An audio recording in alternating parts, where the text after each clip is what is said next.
The misunderstanding the Galactic Council Chamber was one of the grandest halls in the galaxy.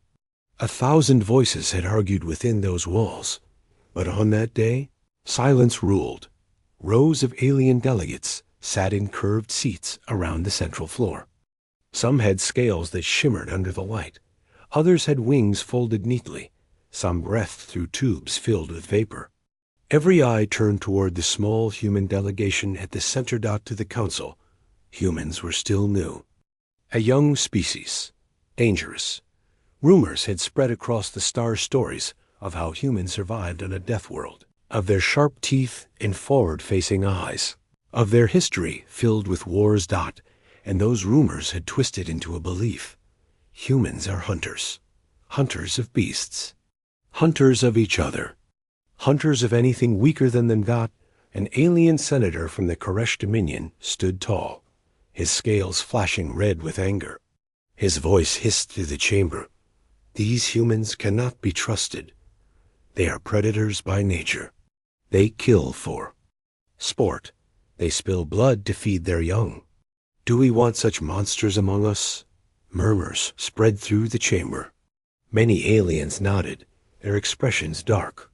To them, the argument made sense. Every predator they had known was violent, dangerous, and uncontrollable. The Koresh senator slammed his claw against the table. If they are hunters on their world, they will be hunters in the stars. And hunters cannot be allowed to sit among civilized species. The words echoed like a hammer at the center. 3 humans sat quietly. Captain Elias, tall and calm, with streaks of gray in his hair. Beside him was Dr. Wren, a biologist, and Lieutenant Sarah, a young officer whose eyes darted nervously. Around the chamber. The silence from the human side only fueled the whispers. Why do they not defend themselves? One alien whispered, perhaps it is true they know they are killers. Another hissed. Finally, the council speaker, an ancient being with silver feathers, tilted her head. Her voice was soft, but carried through the chamber. Humans of Earth, you have heard the accusations. You have heard the fear. What say you? Are you hunters, as they claim? The room fell silent again. Every eye turned to Elias. The captain slowly stood. He didn't shout. He didn't slam his hands. He simply looked around the chamber, his gaze calm, steady. He let the silence hang. And he spoke. You believe we are hunters. The words were simple, but the tone carried weight. A ripple spread through the chamber. Some aliens leaned forward, eager to hear how humans would defend themselves. Others expected excuses. Elias's eyes scanned the delegates. It is true we have hunted. Long ago, our ancestors stalked animals to feed their families. We built weapons, we tracked prey, we killed to live. The Koresh senator bared his teeth in triumph. You admit it. But Elias raised a hand. His voice grew sharper. Double quotes. Yes, we hunted. But you misunderstand. That is not who we are. That is not what defines us. The chamber stirred. Aliens muttered, confused. The young human officer, Sarah, clenched her fists under the table, her heart pounding. Elias continued. Do you know what truly kept us alive on Earth? It was not the hunt. It was the seed. It was the garden. The chamber froze. Garden? One alien repeated, confused. What does he mean? Another whispered. Dr. Wren leaned forward now, her voice gentle but strong. We did not survive by killing. We survived by growing. While predators starved and prey ran, our ancestors planted seeds. They tended soil. They built gardens and farms that fed thousands. We shaped the land to bring life, not death. The aliens exchanged bewildered looks. To them, the words made little sense. They had seen humans' teeth, their eyes, their weapons. How could such beings speak of gardens? The Koresh senator hissed in anger. Lies! If they were gardeners, why? Do their histories sing of war? Elias's gaze turned to him, calm as stone. Because hunters fight until one is dead, but gardeners, we fight to protect life that will last forever. You think hunting is power? No, true power is growth. The chamber went silent again. For the first time, doubt flickered in Alien. Eyes. Sarah looked around, realizing the effect of the captain's words. She whispered to herself, "They don't understand yet, but they will." But tension remained heavy. The Koresh slammed his claw again. "If you are gardeners, prove it. Show us this so-called strength. Until then, you are only predators dressed in lies." The challenge hung in the air like a blade. Elias didn't answer immediately. He looked at his crew, then at the council. Speaker. His expression remained calm, but his words carried a sharp edge of promise. "Very well," he said. "We will show you what it means when humanity grows." The chamber buzzed with noise-shocked voices, angry protests, curious whispers. The aliens had expected denial or fear. Instead, the humans had answered with a challenge of their own. And in that moment, something began to shift. The galaxy still believed humanity were hunters. But soon, they would learn the truth. The alien challenge the council chamber was still, buzzing with noise after Captain Elias's calm words. The idea that humans survived not as hunters, but as gardeners, had unsettled the delegates. Some scoffed, others whispered, but none could ignore the weight of his voice. At last, the Speaker of the Council raised her silver-feathered wings. "Order," she said firmly, and the noise died away. Her eyes turned to Elias. "If humanity claimed strength through gardens, then the galaxy deserves proof." The Koresh senator was quick to strike. He rose with a sharp hiss, his red scales flashing in triumph. "Yes, proof. Let them demonstrate their so-called power. If humans are truly gardeners, then show us what this means. Let us see if it can stand against the strength of predators." Murmurs spread through the chamber. Many delegates nodded in agreement. A demonstration would settle the matter. Elias did not flinch. His calm face did not change. He glanced at Dr. Wren, who gave a slow nod. Then he spoke. "Very well. We accept." The chamber stirred again. Some aliens leaned forward, hungry for entertainment. Others whispered that the humans had fallen into a trap. The Koresh senator's lips curled into a cruel smile. "Good. Then we shall host the trial tomorrow on the world of Armies 4, a test ground. There, you will show us how humans hunt or fail." Elias shook his head. "No, we will not hunt." The senator sneered. "Then you will fail. The journey, too." Armies IV. The next day, the council delegates traveled to Armies 4, a neutral world used for trials and demonstrations. The skies of Armies 4 were pale gold, its surface covered with forests, rivers, and grasslands. Perfect for observing survival. Dozens of alien ships circled the skies, filled with delegates eager to witness the humans' humiliation. The Koresh senator stood tall before the crowd. "Today," he announced, "we reveal the true nature of humanity. They claim to be gardeners, not hunters. Let us see how long they last when survival is demanded." The rules were simple. The humans would be placed on the planet with basic supplies. They would have to survive in front of all the council observers. The Koresh expected blood chases, traps, and brutal hunts. Captain Elias, Dr. Wren, and Lieutenant Sarah stepped onto the soil of Armies 4. Their uniforms were simple, their hands empty, except for a small pack of seeds and tools. No weapons. No traps. The aliens watching from above erupted in laughter. "Seeds? They brought seeds?" One delegate mocked. "They will starve in days," another jeered. "Humans are fools," the Koresh senator declared, his voice dripping with triumph. But Elias ignored the noise. He knelt on the soil, running his fingers through the dirt, His eyes were calm, thoughtful. "Good soil," he said quietly. "We'll begin here." Sarah looked at him, confusion in her eyes. "Captain, they're watching. They want us to fight." Elias nodded. "Then let them. Watch and let them learn." The first steps, while predators would have chased beasts into the forests, the humans did something none of the aliens expected. They began to clear a small patch of ground. Wren pulled out the seeds, each one carefully chosen.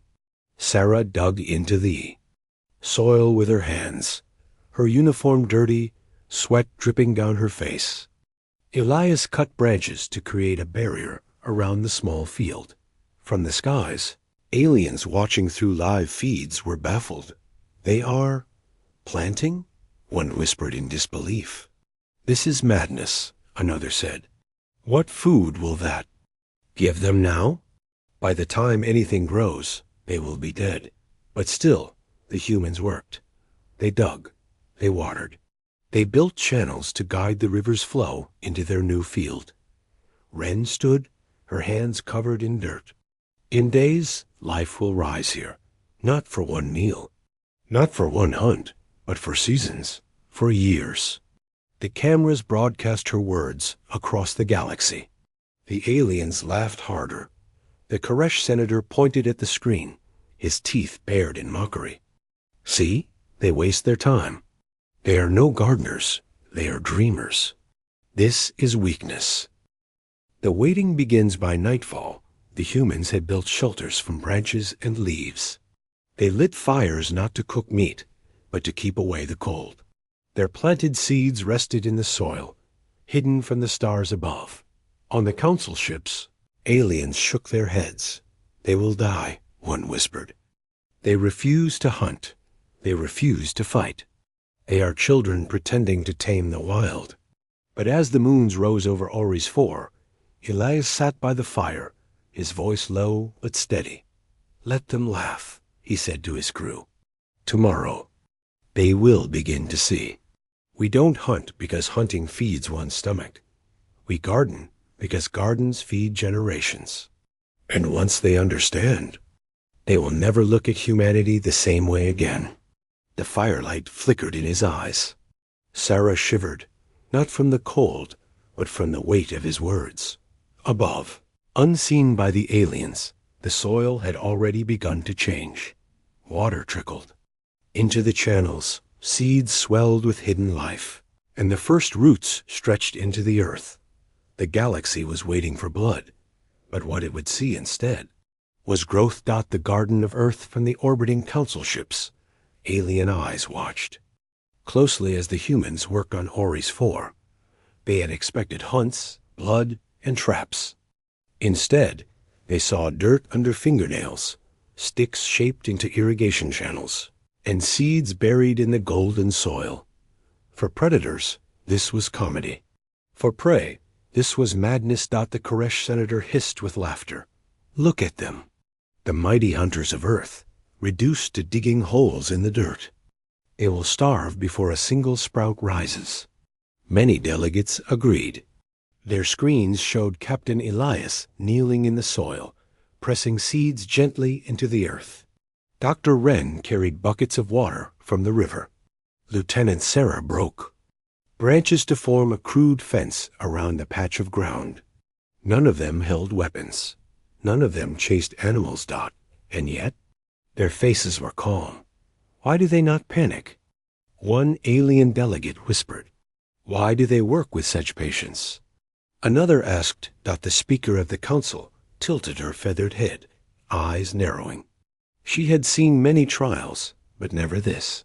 The lesson begins by the third day. Something began to change. Where the humans had planted, the soil looked different, darker, richer. Moisture lingered longer inside the channels they had carved. Birds circled above, curious about the new pattern on the ground. Dr. Wren spoke softly to Sarah as they worked. "Plants will rise here. Slowly, yes. But once they take root, they will spread. This is not one meal. This is life multiplied." Sarah frowned, but the aliens want proof now. They want to hunt.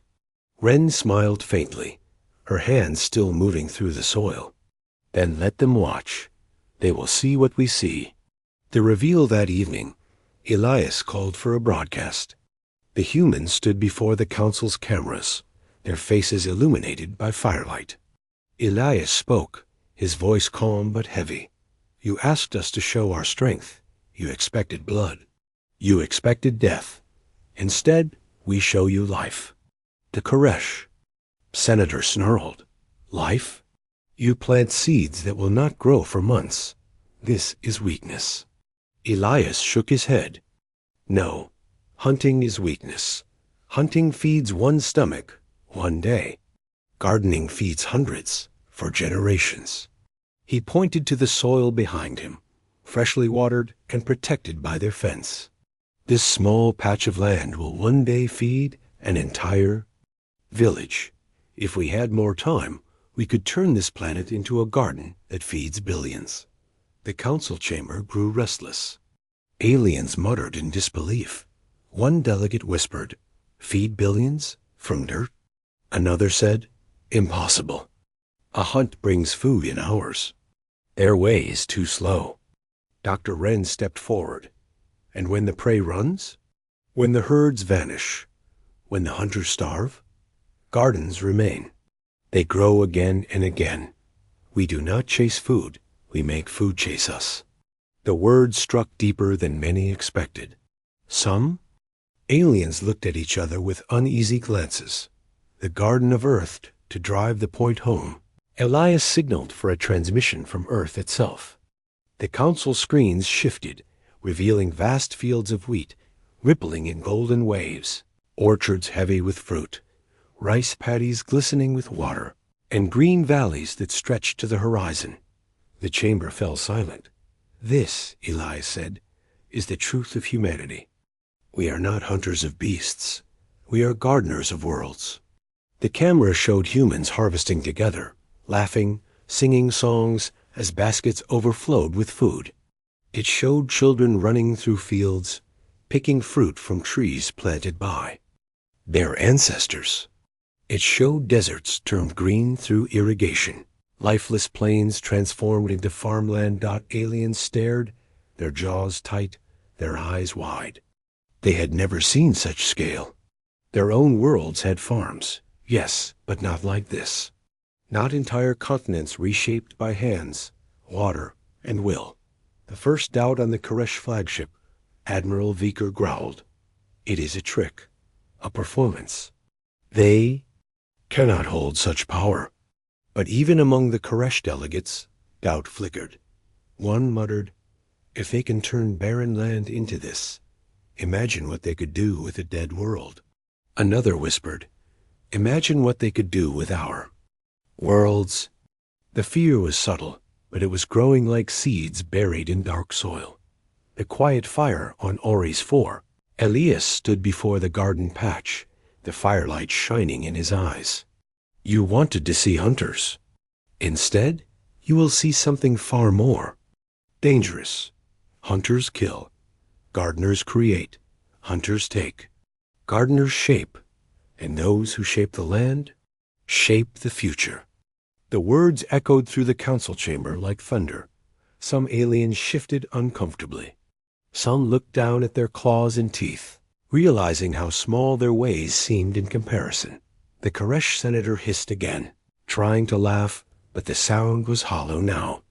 His eyes betrayed something else fear. And so, in the soil of Armies 4, among the whispers of the galaxy, the first roots of humanity's true reputation began to grow. Not hunters, not predators, but something greater. Gardeners. The web of life. The council chamber was restless. Whispers filled the air after the humans showed images of Earth's endless gardens and fertile lands. Some aliens were curious, some doubtful, and others afraid. The Koresh senator slammed his clawed fist on the table. They play tricks. Fields and plants cannot compare to the strength of a warship or the fangs of a predator. Hunters rule. That is the way of nature. But not everyone nodded this time. Several delegates glanced again at the screens, replaying the human fields, the green forests, and the rivers guided by careful hands. Captain Elias stepped forward. His calm voice cut through the noise. You still don't understand. Gardens are not just plants. They are webs. They are life connected together. To hunt is simple. You kill, you eat, and you move on. To garden is to command balance. Soil, water, sun, seeds, animals. Everything bends to our will. Dr. Wren raised a hand, her face glowing with quiet pride.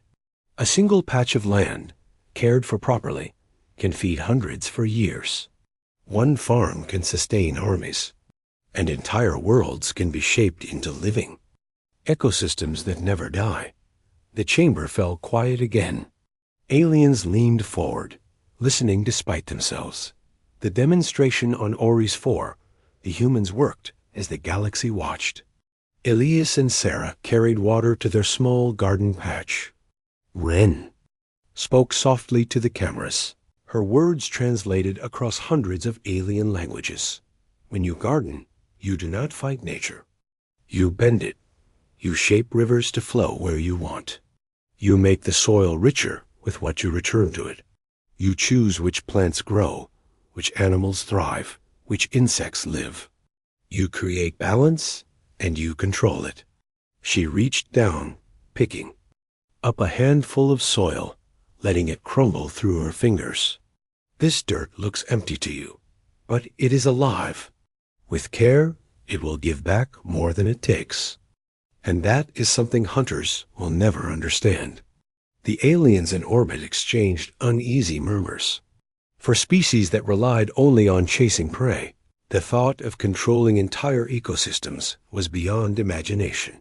The shock of scale to drive.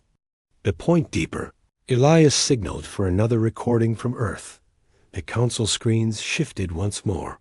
This time, they showed not only gardens, but massive projects. Deserts turned into green fields through canals. Mountains carved into terraces that grew rice. Cities surrounded by orchards that fed millions. Even oceans reshaped with farms of fish and kelp. Aliens gasped.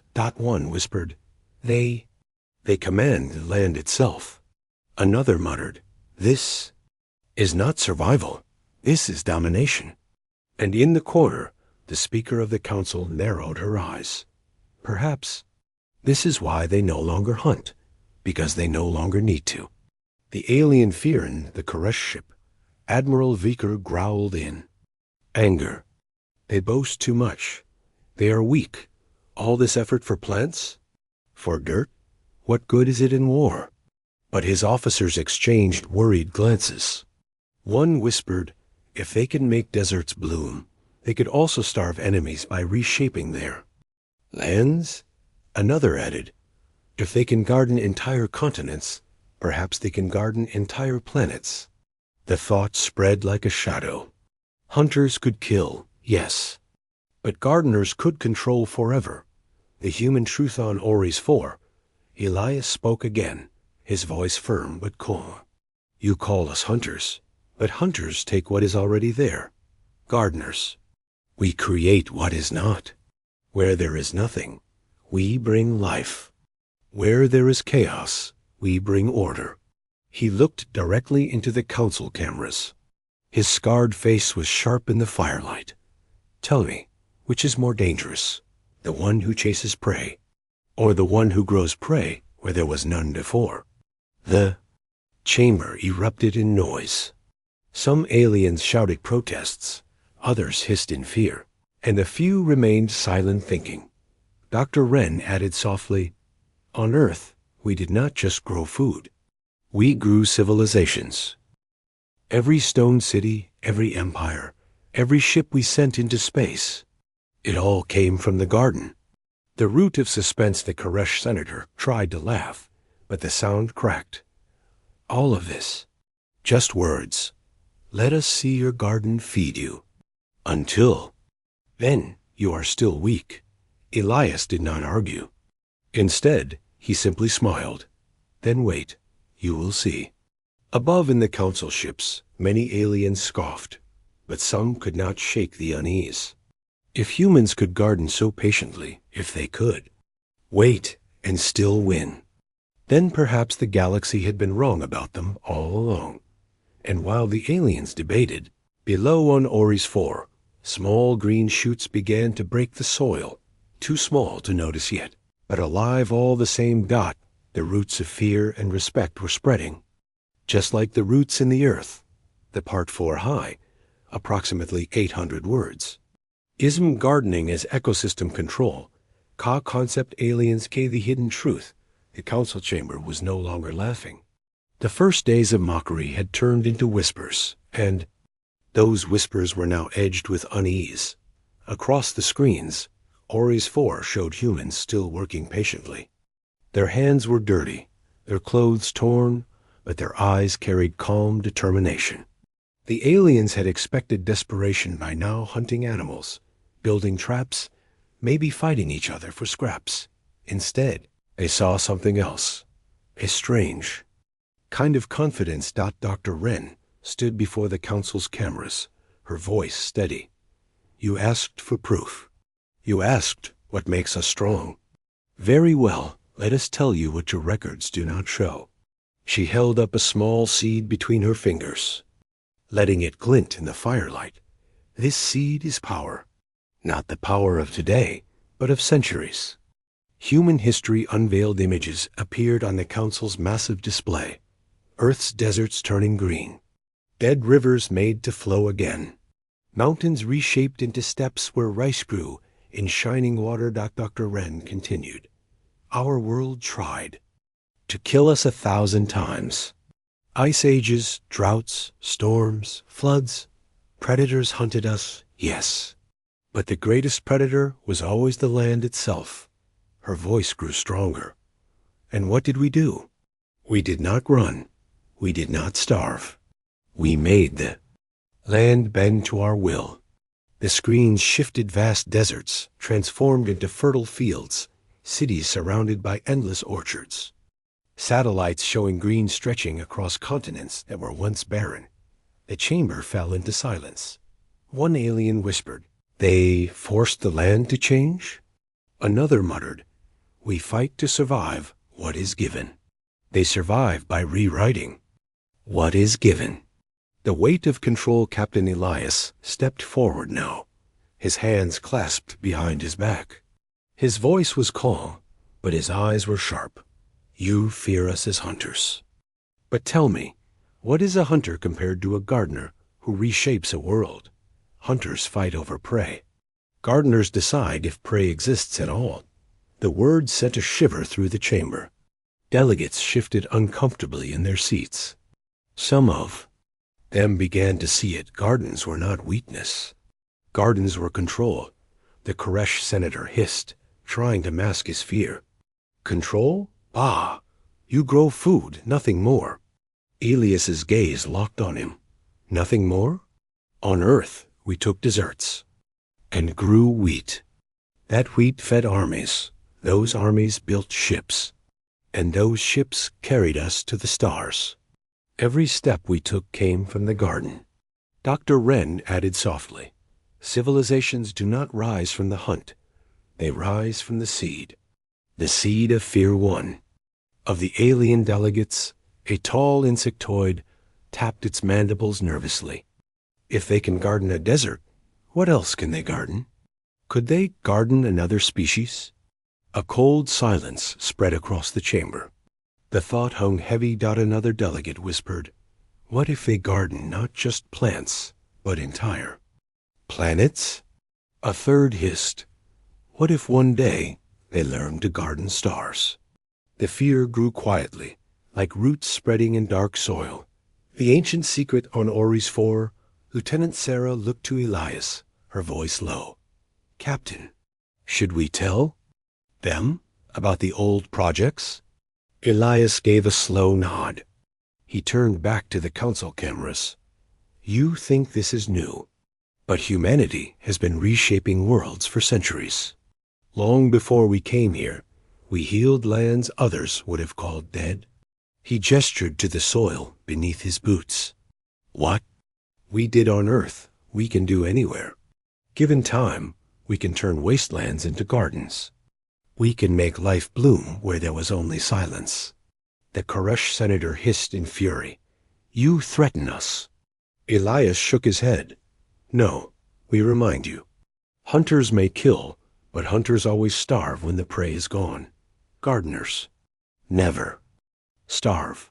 The council's unease, the chamber broke into chaos. Some shouted warnings, others demanded sanctions against humanity. But a growing number of voices were quiet, thoughtful.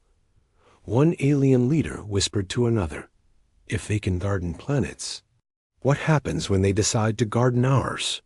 The fear had taken root fully now. Humanity no longer looked like a small, dangerous predator. They looked like something greater, something terrifying, a species that could reshape entire worlds and never stop. The hook for tomorrow back on Armies 4. As the night settled, Sarah sat by the fire, staring at the small green shoots that had begun to rise from the soil. They don't understand yet, she said softly. Elias looked at the stars, his face calm. They will. Soon. The truth of humanity is not in the hunt. It is in the growth. And when they finally see what that means, the galaxy will never forget it. Above them, in the skies of Armies 4, hundreds of alien eyes still watched, some with anger, some with confusion, and more with fear. This galaxy reacts. The council chamber was in chaos. Voices clashed, wings flared, claws scraped against tables. Aliens shouted over one another as the truth of humanity's words sank in doubt. At first, they had mocked. Then they had doubted. Now they were afraid. The Koresh senator stood at the center, his red scales flashing in anger. You see, they admit it. These humans are not hunters. They are worse. Hunters kill and move on, but gardeners control. They will reshape the galaxy itself. Some delegates roared their agreement. Yes, they are too dangerous. Others shook their heads. No, this is wisdom. They feed, they build, they sustain. They could bring life to the empty worlds. The council had never been so divided. The debate of Fire delegate from the Renari, a bird-like species, spoke with trembling feathers. If humans can garden planets, then what stops them from gardening us, from shaping us as they shape soil? Murmurs of fear spread like wildfire. Not another delegate hissed. Imagine our own worlds, our rivers, our fields, all under human hands. The Koresh senator slammed his claws again. Hunters kill. Gardeners decide what lives. Which is worse? Which should we fear more? The words struck deep. For many, the image of humans deciding which species would grow and which would be pulled out like weeds was more terrifying than any hunt. The human calm. Through it all, Captain Elias stood silent, his hands behind his back, his calmness unsettled them even more than shouting would have. Finally, the Speaker of the Council raised her silver-feathered wings for silence. Her voice was sharp. Human of Earth, you hear their fear. Do you deny it? Do you deny that you hold the power to reshape worlds? The chamber leaned forward. Elias's eyes moved across the room, steady and unflinching. We do not deny it. We have already done it. Gasps filled the air. Dr. Wren stepped beside him, her voice steady. On Earth, we faced deserts and made them bloom. We faced famine and made rivers flow again. We faced death itself and grew life in its place. This is who we are. The silence that followed was heavy, suffocating. The first cracks among the delegates. Arguments sparked again. One insectoid delegate clicked nervously. If they can heal dead land, perhaps they can heal our broken colonies. Another, a scaled warrior, snarled. Or enslave them. Do not be fools. The speaker turned to the assembly. Then the question is simple. Are humans a danger, or are they a hope? The chamber erupted again, the warlords fearing a warship above Aries 4. Admiral Viker of the Koresh Dominion growled at his officers. His claws scraped against the armrest as he spoke. They are liars. Gardeners, hunters, predators, it matters not. They will spread. And once they spread, they will root themselves in every world. Pull them out, and the galaxy bleeds. His officers shifted nervously. One whispered, Admiral, perhaps that is why they are feared. Not because they take, but because once they plant, they never leave. Vekos snarled, but deep inside, the truth gnawed at him. The councils. Unizon Oris 4, the humans continued their work, small green shoots now visible above the soil. To many aliens, it was still laughable tiny plants, too fragile to matter. But to others, those shoots were like banners of conquest. In the council chamber, one elder delegate whispered words that silenced the room. Hunters may rule the moment, but gardeners rule eternity. The sentence hung in the air like a storm cloud. The decision delayed. The speaker finally raised her wings again. This council cannot decide today. The question of humanity must be weighed carefully. Until then, we will watch, we will observe, and we will remember this day. Her eyes turned toward Elias. You have planted more than seeds in the soil of Aries 4. Human, you have planted seeds in our minds. We will see what grows. Elias bowed his head slightly, his voice calm. That is all we ask. The whisper beyond, when the session ended, word spread faster than light. Traders whispered it in spaceports. Soldiers spoke of it in hushed voices. Civilians across countless worlds repeated the tale. Humans are not hunters. They are gardeners. And gardeners decide what grows. To some, it was a story of hope. To others, it was a warning. But in every corner of the galaxy, the same thought grew. Humanity was not small. Humanity was not weak. Humanity was something else, something patient, dangerous, and unstoppable. Back on Aries 4, as the stars shone down, Captain Elias stood. By the small green shoots in the soil, Lieutenant Sarah whispered, They fear us now. Elias shook his head. No, they are only beginning to understand. Fear will come later. Respect will follow. And when the garden is full grown, they will see why humanity does not hunt.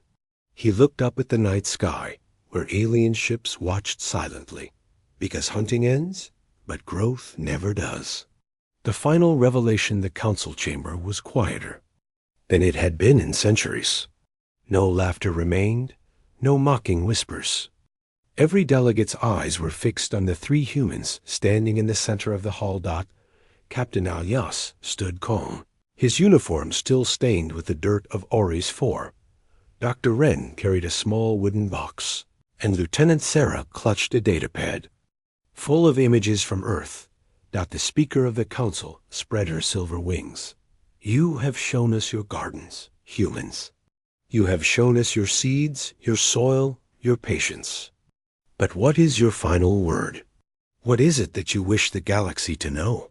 Elias let the silence linger. His gaze swept across the thousands of alien eyes.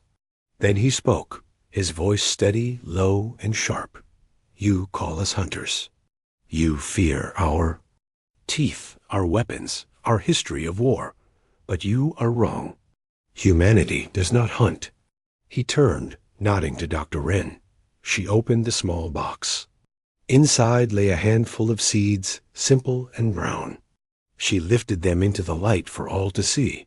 Elias's voice grew stronger. We grow. Where we go, life follows. Where there is nothing, we make something. Where there is death, we plant hope. The gardeners of worlds, the council screens lit up again, showing images not of battles, but of Earth's rebirths. Deserts turned green, ruined land restored, rivers redirected, forests replanted after fires. Dr. Wren explained softly, We do not hunt because hunting is too small. A hunt ends when the prey is gone. A garden begins where nothing was before and lasts for generations. Aliens watched, stunned. To species who had lived by hunting or gathering for millennia, the thought of shaping whole ecosystems was both awe-inspiring and terrifying. Lieutenant Sarah stepped forward, her young voice steady despite her nerves. Every child on Earth learns to plant. Every family has roots in the soil. This is who we are. We are not predators of life. We are its keepers. The alien realization in the chamber, whispers spread like fire. If they can grow food from barren ground, if they can garden deserts, if they can do this to a planet, could they not garden the stars themselves? The Koresh senator tried to protest, his voice rising. Do you not see? This is worse.